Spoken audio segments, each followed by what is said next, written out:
This is Comic Picks by the Click. Yeah, I'm your host, Jason Glick. Hey, Jason, what's going on? Oh, not a lot, John. It's like, it took me a little while, but, hey, I'm finally here to offer my thoughts on the best of last year, 2018. All right, well, let's get started, sir. Okay, first, I'm going to deal with the honor roll, like the stuff that was, like, really good, then, just not quite good enough to make it. It's like make it onto my top 10 list, and that includes Silver Spoon, which is like the manga about this kid who goes to agricultural college, high school in Hokkaido, and learns a lot of life lessons by some of the creator from Fullmetal Alchemist, Hiromu Arakawa, and I really liked it. But it's kind of but it was also just really good to the point where it's like I'm really more glad that it was finally available in English after much longer than it should have taken to get over here. So, and there's also Barakamon, the story of a this aspiring calligrapher who basically has to go over to a rural Japanese island and learns lots of interesting life lessons and cultural clashes with its rural natives, including this one really energetic girl named Naru. This is a series I've been following for a while, but this year, though, for whatever reason, I wound up buying 8 volumes of it, to the point where I am almost caught up with it.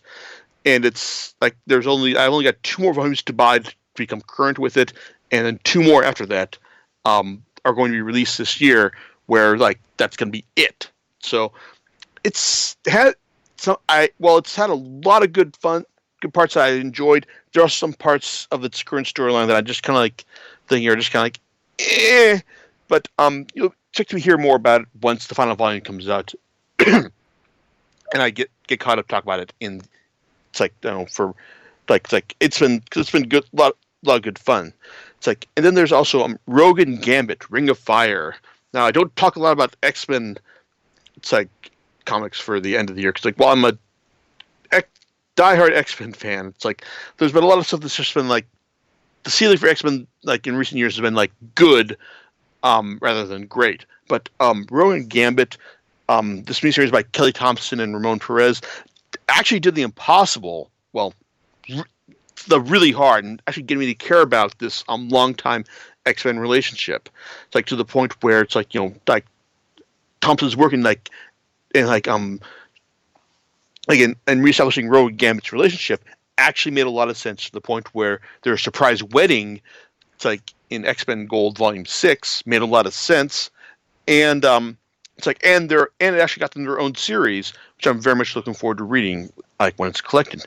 Then there's Kill or Be Killed, the latest in in excellent collaborations by Sean Phillips and Ed Brubaker, and also Thanos Wins by Donny Cates and Jeff Shaw, which was a lot of fun, even though it's the kind of thing that I imagine that while I really enjoyed their Gonzo, let's this storyline isn't going to matter, so let's just do something really crazy.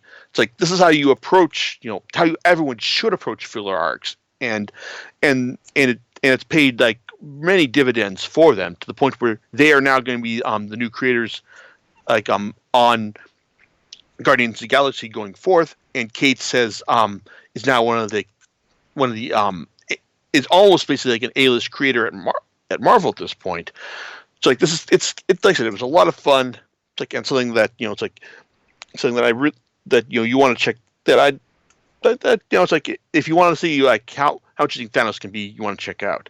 And then there's Assassination Classroom, the series about a synthetic being who was who challenged his failure, his F grade students to try and kill him. That's been a manga that for a while I thought represented a really good Superman story until the setup until it revealed the guy's origin killed that. But it's I was all but expecting to put this as one of my favorite series of the year, but the final volumes had some really great stuff and some just really stuff as well. So it was a good wrap up, but not quite good enough to make it to the end. Not say Blood Blockade Battlefront Volume 10, which is a series that has for a long time felt like an excuse for mangaka Yasuhiro Naitao, creator of Trigun, just do whatever the hell he wants, and without any real commitment to emotional or logical storytelling. But the final volume really just did a good job of tying things together and giving us a really good storyline, focusing on on the main on our Recton point of view character of Libra, Leo, and how he has to rely on his own resourcefulness in order to save him from a threat that his teammates can't perceive. And then there's Star Wars, Dr. Aphra Volume 2, Dr. Aphra and the Enormous Prophet, Kieran Gillen's swan song as solo writer for that series, and just a lot of fun as Aphra tries to auction off the intelligence of a morally ambiguous force user, and all the chaos that results from her efforts to do so, both from not just betrayal by by her murder droids, 000 and BT, but also how the chaos slowly escalates to the point where someone key to the franchise, someone tall, dark, and asthmatic, winds up having to show up and and put his own stamp on proceedings. It's a lot of fun and easily the best Star Wars comic of many that came out this year. But there you go. That's just the honor roll. For all the stuff that was really good, this is a little harder than years past. It's to nail down a best of an actual top 10. But here we go. So starting off at number 10, Amazing Spider-Man Worldwide Volume 9. Basically, this is the Go Down Swinging arc. Dan Slott's finale to Spider-Man after debuting as part of the Spider-Man Brain Trust that gave us a weekly Amazing Spider-Man series for years, and then taking over solo for the past 8 years as well, giving us well over 100 Spider-Man stories, including stories dealing with the time Dr. Octopus got control of Spider-Man's mind and became the superior Spider-Man, as well as inspiring the Spider-Verse, doing the Spider-Verse story that inspired the great film we had over this Christmas season. It's Worldwide Volume 9 didn't offer any really surprising twists in terms of superhero plotting, but it did a lot of stuff that was really impressive. It's and just had a lot of details that that made the story memorable. It's even if you knew how things are going to go in the end. It was a really worthwhile story with some great art. That, and some of the creativity that I live to see in superhero stories, as well as a final issue that really had a good quality emotional gut punch as you get to see what Spider-Man means to the people he saves. So there you go. Following up from that is number 9, The Girl from the Other Side. This is a series that has a lot of its puzzle box moments.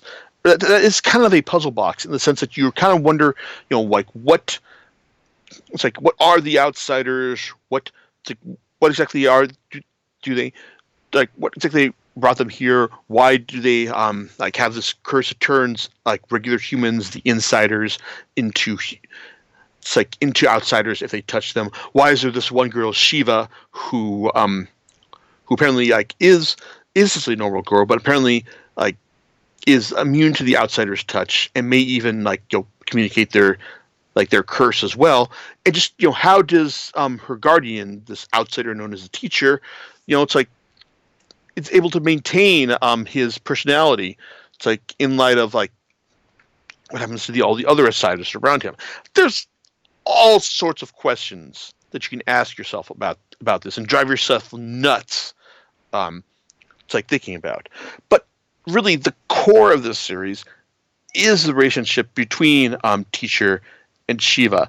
it's like it's not really a it's not quite a like a parent-child relationship, but he wants to try and keep her safe from all of the people that wish her harm or want to use her for their own ends. But even then, he's not like flawless at doing this. And Shiva, well, she's a kid. Like she has like a child's understanding of this. So when teacher does something that seems morally questionable, she's going to call him out according to how she sees it. And like this relationship that they have together, it's like it feels really genuine, and it's the kind of thing that I want to see. That I mean, we could never get any real answers to this. Like, this is the puzzle box. Puzzle boxes are never really meant to be solved, but it's like you've got this like core relationship between the two characters that that I really want to see, that I'm more invested in than the mysteries surrounding them. I want to see how that's going to turn out. It's like, in the end, that's why I'm going to keep following it. So there you go. And then number 8 is Silver Spoon's Arguable Partner in Crime, another series that I've been following in scanlated form for a while, and I'm just like overjoyed to see like finally get a legitimate print release in the States, and that would be Kaguya-sama, Love is War. The reason this gets the nod over Silver Spoon is because while Silver Spoon's like tone is like is like thorough wackiness with occasional like hard drama to puncture it, Kaguya-sama is the kind of romantic comedy that by all rights I should be ashamed of liking, because I am much older than the main characters, like, who are in high school, and they are just like determined like to not admit that they like the other person, but are trying to like convince the other person to admit their love for them, because it's like love is war, and the person who admits love, so they're in love with someone, like, loses.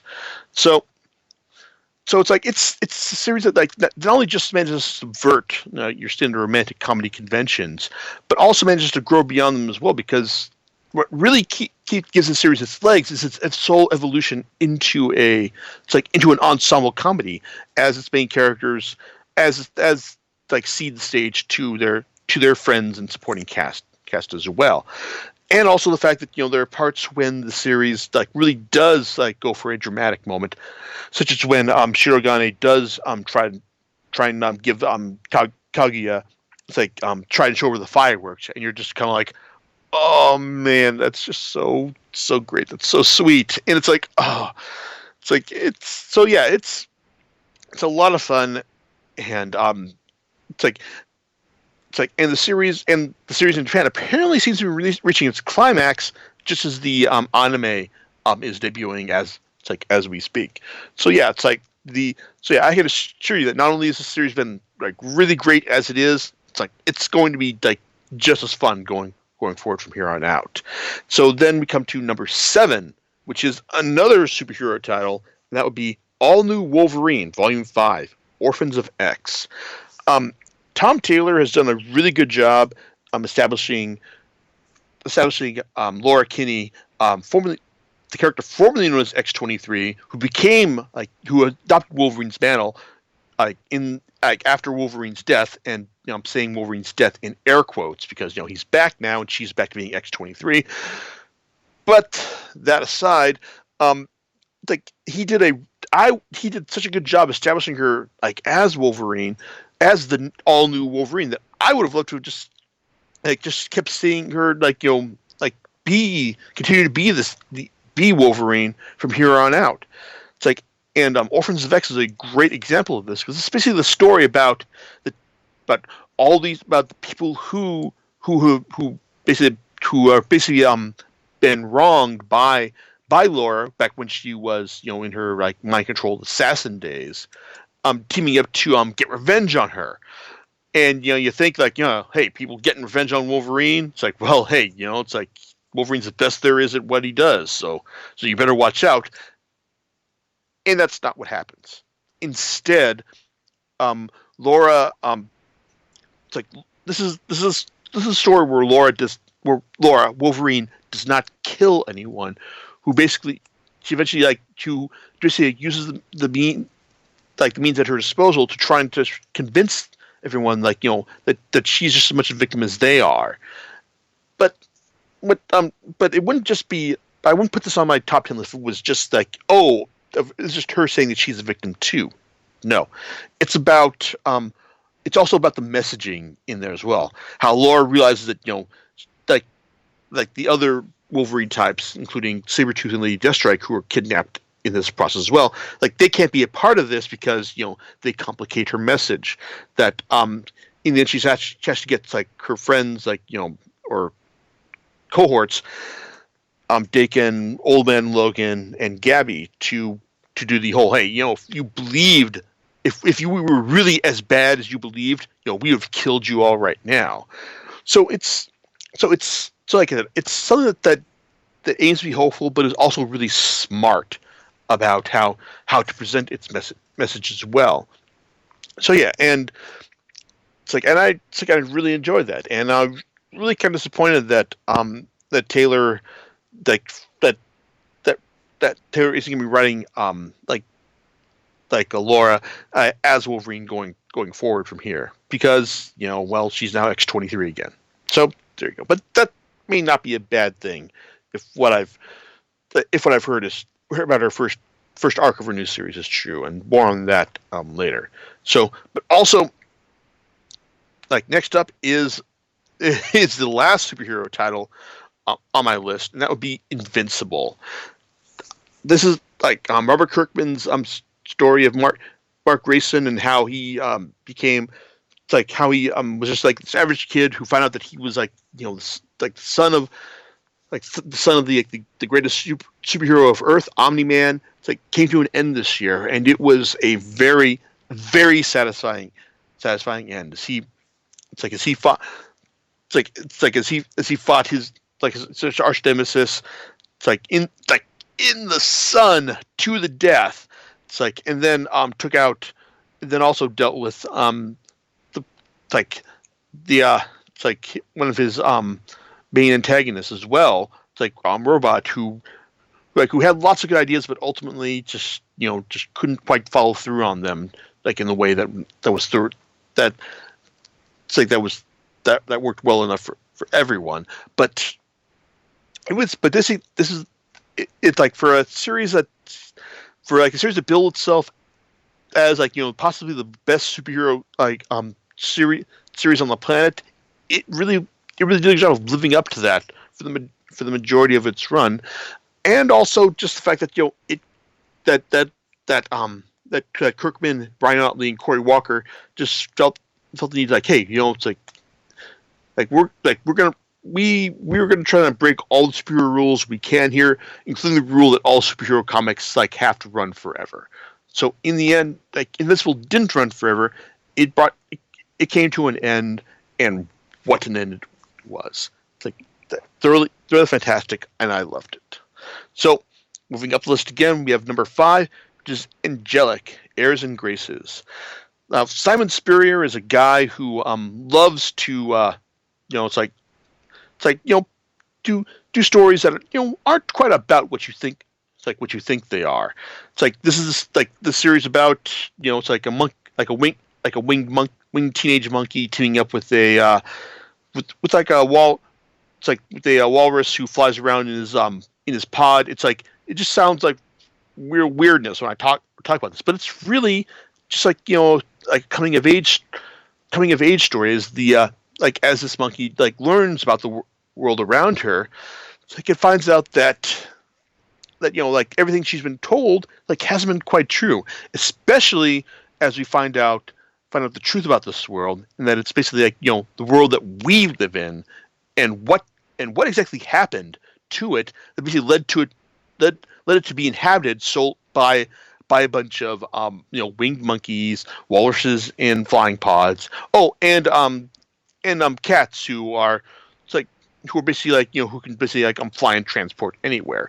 Sounds really, really weird and inscrutable, but Spurrier and artist Casper Wingard give it a lot of humanity and a lot of intelligence, to the point where it's this is well, Spurrier, may like his if he's got one thing that they can be accused of having, it's like instead of too much ambition in his works. But Angelica is the kind of story that that shows you what he can do when that ambition connects with the execution. So yeah, it's like well, a lot of stuff he does is definitely worth reading. Angelic is this kind of magic you get when Spurrier's it's like ambition fire really fires and connects on all cylinders. So there you go. Now number 4 is something that's probably going to be like a little unpleasant, and that's because hey, it's like it's like the reemergence of not CS thinking is something that's been one of the more unpleasant and dire stories of the last couple of years. And so hey, a story about about superpower Nazis on turning the tide at the end of World War II. Oh man, that sounds like the last thing on earth that you'd want to read. And really, Volume 6 of Uber by Kieran Gillen and Daniel Gette sounds like that kind of thing that would just be like an exercise in nihilistic miserablism. But Volume 6 actually winds up being the most compelling volume of the series to date, as the Nazi threat finally makes its way to the United States coast, and it does it in a way that is, it's like Guyland and Gette pull no punches here. It is the initial assault is just bracing, depressing, and just a real gut punch of comics as you see what these superpower Nazis are able to do against our nation, who has has not yet managed an adequate defense against them. But the thing about Uber is also that there's always this delicate balance of tension, this delicate balance of terror, in the sense that you can't quite to give us a story where the bad guys are just murdering everyone. It's it's not that's just not gonna be fun. It's gonna be unrealistically depressing. What makes Uber great is that it gives you the awfulness, but it also gives you the hope and the fight back as well, because by the end of the volume you get to see that okay, things are bad, things are very bad, but there's a way out.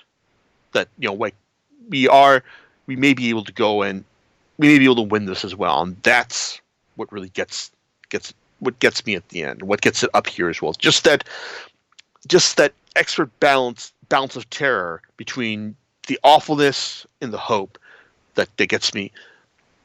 That that keeps you coming back and wants to know what are the final 2 volumes of the series gonna be like. So, and then it brings us to number 3, which is a bit of a cheat, because it contains stories that were published prior to this date, but this is the first time they've been available in print, and that is The Order of the Stick: Good Deeds Gone Unpunished. This is the latest volume of Rich Berlew's excellent fantasy comic, which I still follow religiously, which is one of really at this point 2 comics that I follow religiously, even in this day and age. And while it does contain some stories I haven't read before,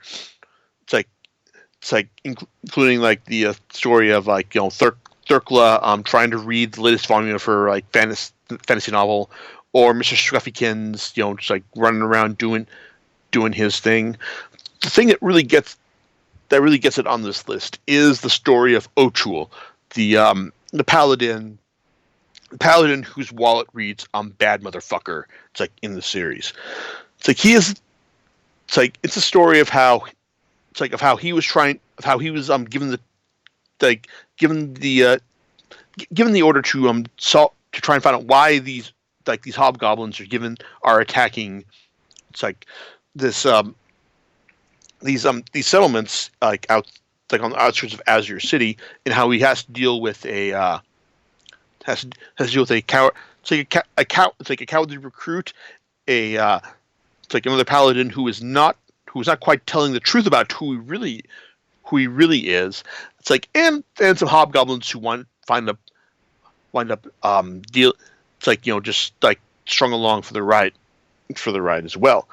It's like O'Toole like is the kind of guy who you throw him in if you throw him into like a if you show him hanging from a like by a rope above a it's like above a like a pool filled with acid with sharks swimming in it who are immune to the acid. Like he's the kind of guy who's gonna find a way to get out of it and look badass in the process as well. But this isn't about him, fighting his way out of it. I mean, he gets his like big badass moment at the very beginning of the story, and the rest of it is him, doing the hard detective work in order to find out just why are these hobgoblins attacking, and it turns out they might actually have a pretty good reason for this, and in fact, it might actually be because some humans, some paladins, like also feel they have a good reason for it as well, even if it's like completely misguided and they have no real way of knowing this. So it's a kind of smart storytelling that I love to see from the series.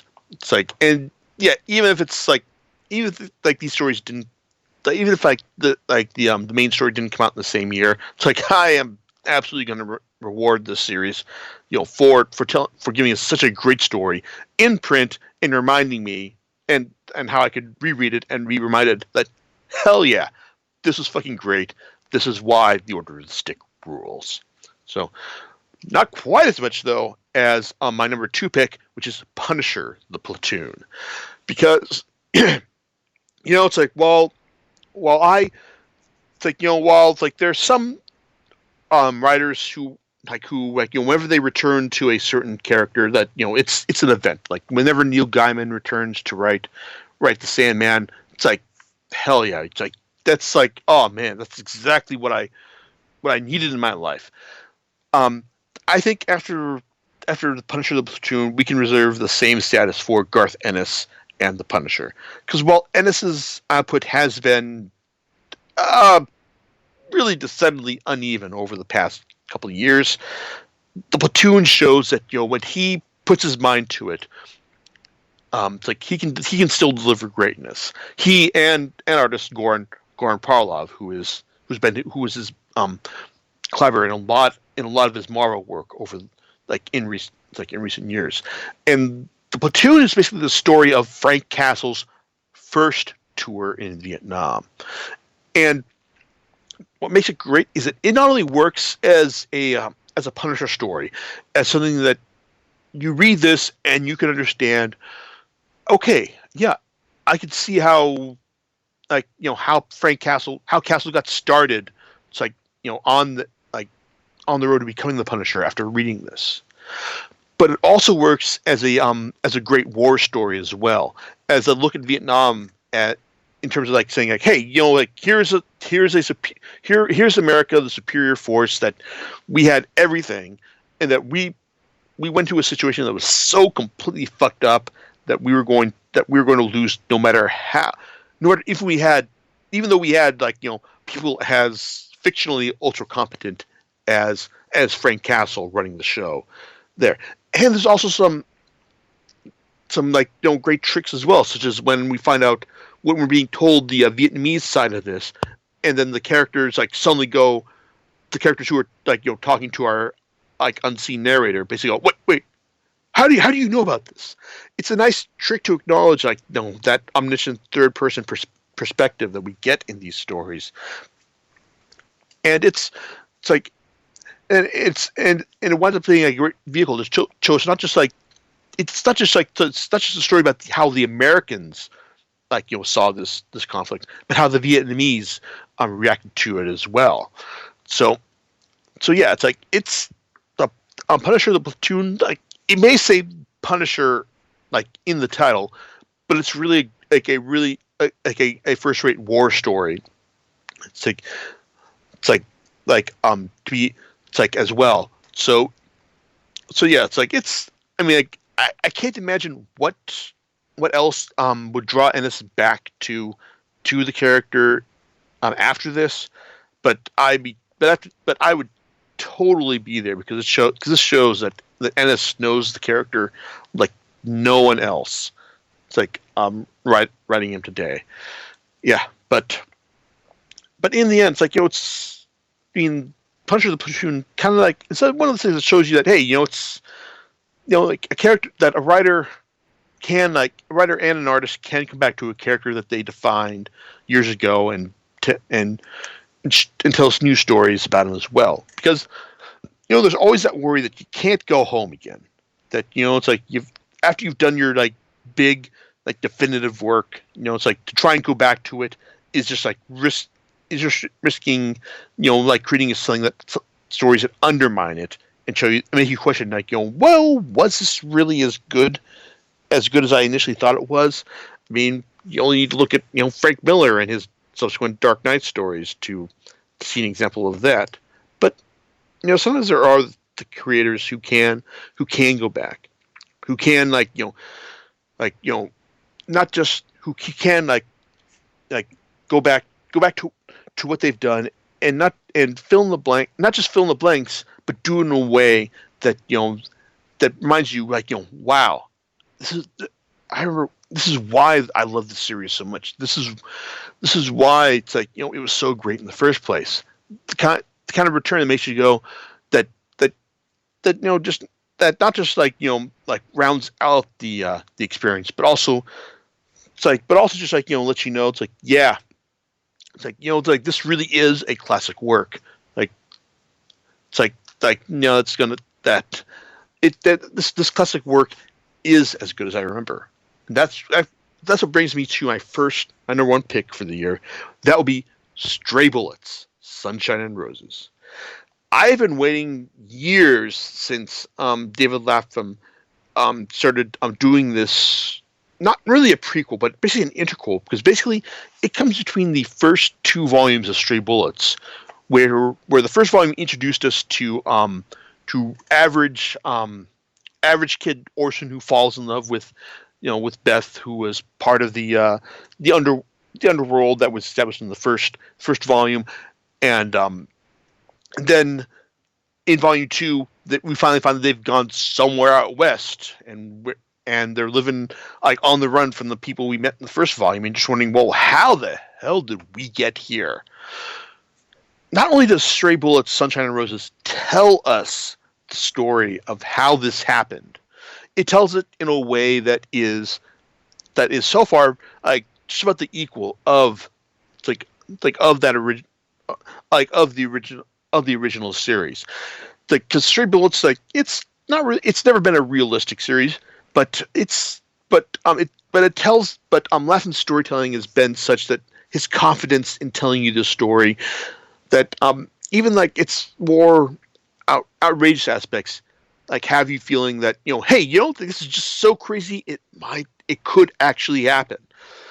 And and the way he tells you just how the situation in Baltimore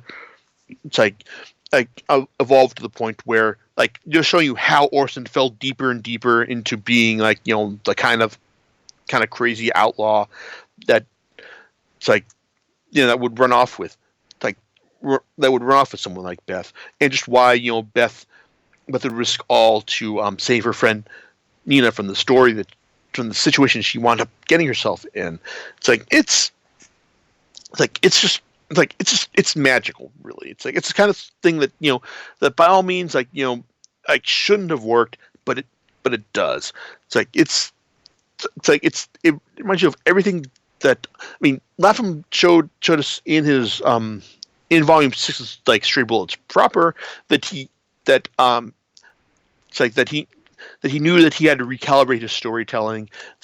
And that in order to make his return to the series work, and that just carries on to Sunshine and Roses, which I've just devoured every volume of this series that's been released this year, to the point where wow, Volume 4 is like due out in a couple months, and I can't wait. I mean, even like Volume 3, which could arguably be said as kind of spinning. There's some wheel spinning here, but it's the kind of entertaining and insightful wheel spinning that it's like, if you're going to do that, then this is how it should be done. So yeah, Stray Bullets, Sunshine and Roses is an example of just this is how to return to a classic series, and I am so glad that it happened, and I'm just very much looking forward to reading how it all wraps up. In fact, it might actually wind up being longer than Latham's original run of Stray Bullets, but the way things are going right now, I've got no problem with that, really. So there you go. So that is the best of the year. But what about the worst? Because it's like it hasn't always been sunshine and roses. No. In fact, there's been some stuff that's really disappointed me, such as like Sacred Creatures, the comics return of Pablo Raimondi with Klaus Janson in tow, that had like a really like thick release of of six issues that ran like 48 pages or more per issue, but instead of more being better, more just turned out to be more, and just turned out to be like an impenetrable mess. It's like up until the final volume, where it's like I'm looking at this and thinking, no, I'm not sure. Like, there's no sign of a second series of this series, and I'm kind of understand why after reading this one. So, and then there's stuff like Sex Criminals Volume 5, which made the mistake of basically assuming that we wanted its main villain to go completely unpunished, and it's like in this volume, it's like, and no, it's like it's kind of that, and also like say Batman Detective Comics Volume 6, were just the kind of like volumes that made me go, wow. It's like, if I'm going to like read the final volumes of your run, then I'm just going to wait for them to be on sale, so that I don't have to pay like $4 or $5 to find out, because nope, not gonna bother with it. You guys just failed for storytelling, and that's really disappointing. So shame on you, Matt Fraction, Chip Zdarsky. Shame on you, James Tynion, and all the artists who contributed to Detective Comics in that run right there. Oh, and well, some of you may think that hey, my most disappointing series would be Genshiken's second season, after Steve and I both went to town on it earlier this year. Well, it's like that was a really disappointing finish to a series that whose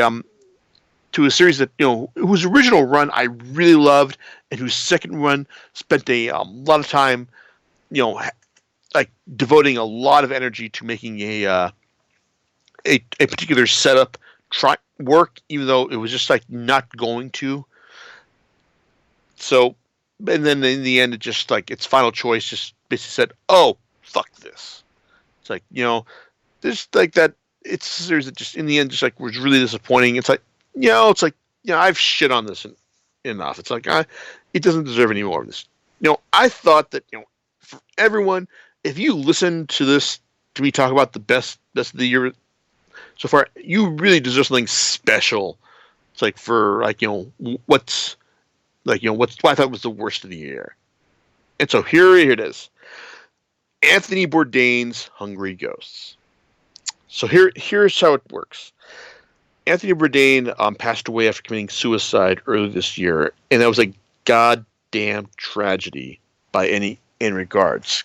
After his he was a compelling storyteller, who entertained millions through his TV series and his books, and just his love of life and cooking. And for him to find out that he killed himself was just was just heartbreaking.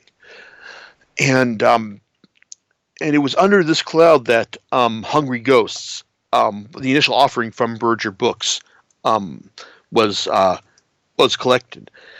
And so I figured, okay, it's like mean, I had read, and co-written subcomics with co-writer Joe Rose, like Get Jiro, and I thought that was okay.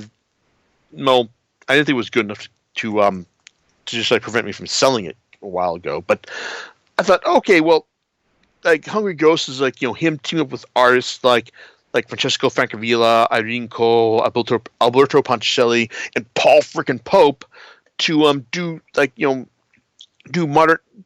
modern takes on like Japanese, it's like Japanese horror like horror stories. And reading this, oh god, they were fucking terrible.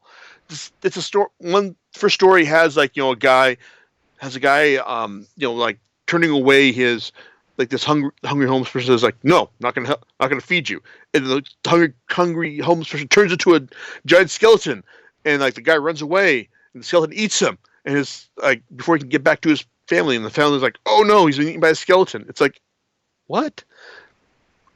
Then you got like how it's like how like the in Pope's story how this it's like how this guy this person is like being eaten as suffers from having like some sort of like worm inside their stomach who is eating stuff, and how the doctor has to pull it out and then cut it up. But oh no, the doctor doesn't cut it up just right, and the bits kind of like live on afterwards in the final panel.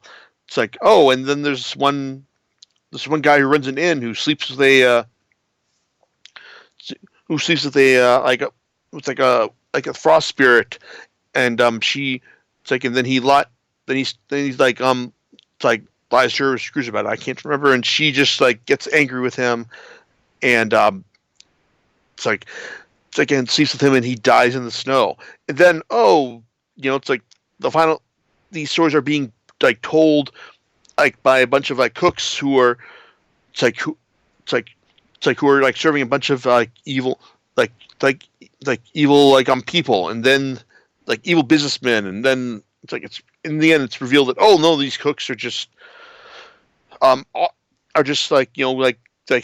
spirits themselves, and then they go and eat the businessmen. It's like it's dumb, brainless, mindless horror stuff. It's terrible. It's like it's like it's like if you told me that Bourdain just basically just kind of like wrote the notes of these stories on a cocktail napkin and gave them to Joel Rose to flesh out, or if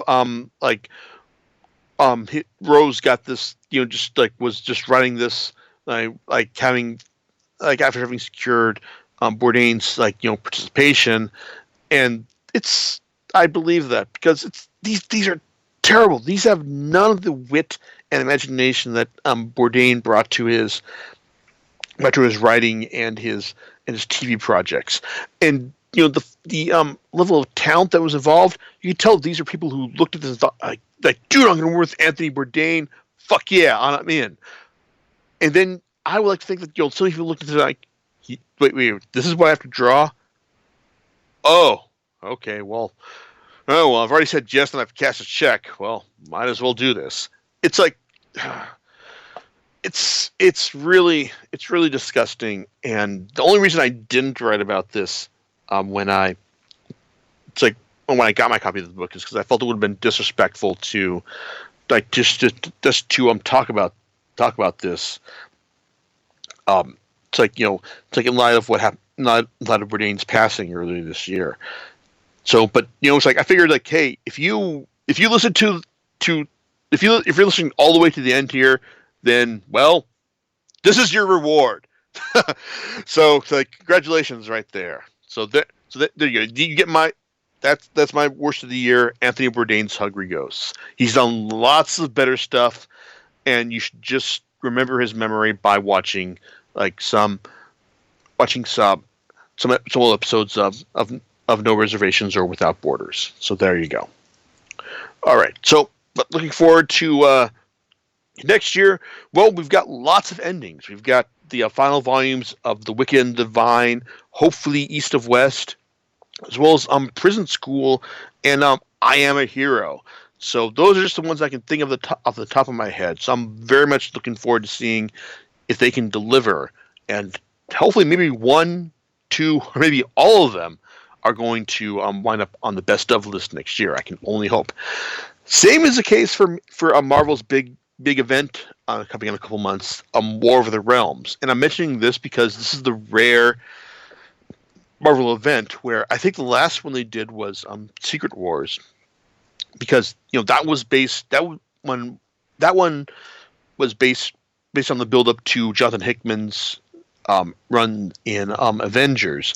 But War of the Realms is something that Jason Aaron has been teasing for years in his runs on Thor, and so I'm very much looking forward to seeing how he pulls that off, and hopefully seeing like Malekith, the Dark Elf, finally get his ass handed to him, in glorious fashion, as he's deserved for a really fucking long time now. So there you go. So there's probably more stuff that I like that I'll look forward to seeing this year, but it's just going to be a surprise, or stuff that is I can't really recall off the top of my head right now. So there you go. John, any thoughts on your end about all this, or anything that you would like to say? Would you like me to comment on every single thing that you talked about? No, I've got time. I think. Well, I don't, unfortunately. But I think that's a fairly sufficient list for the best and worst of 2018. Do you know what you're going to be talking about next time? Well, it's maybe seem kind of weird to talk about this in the early days or the dead of February, but next week is actually going to be about horror. Horror. Mm-hmm. Horror. Yeah. Right. So we'll see about. All right. We'll catch you next time on Comic Picks with a Glick. All right. Laters.